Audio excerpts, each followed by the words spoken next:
हे आपण ठरवलं पाहिजे. माझी सभागृहाला विनंती आहे, अध्यक्ष महाराज, आपण शेतकऱ्याला माफी देण्याचा विचार करतो. कोण आहे शेतकरी? गुन्हेगार आहे? शेतकरी कोण चोर आहे?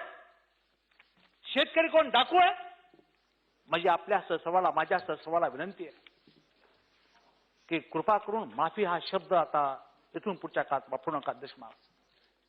आणि जो शेतकरी 24 तास शेतामध्ये राबतो, जो 12-12 घंटे निश्चितपणे आपल्या हालाची काळा करतो, त्या शेतकऱ्याला माफी कशी द्यायची हो? त्या शेतकऱ्याला माफी नाही पाहिजे, अध्यक्ष महाराज. माफी देऊन आपण त्याच्यावरती उपकार करणार नाही, अध्यक्ष महाराज. शेतकऱ्यांच्या मनामध्ये प्रश्न उभा राहू लागलेला आहे की आपलं कोणीच नाही का? आपली बाजू मांडणारा, आपली बाजू घेणारा कोणीच नाही का? ही भावना शेतकऱ्यांच्या मनामध्ये घर करू लागली आणि या भावनेने घर करायच्या अगोदर मला असं वाटतं की सरकारने अत्यंत महत्वपूर्ण निर्णय या संदर्भाने घेणं गरजेचं, अध्यक्ष महाराज.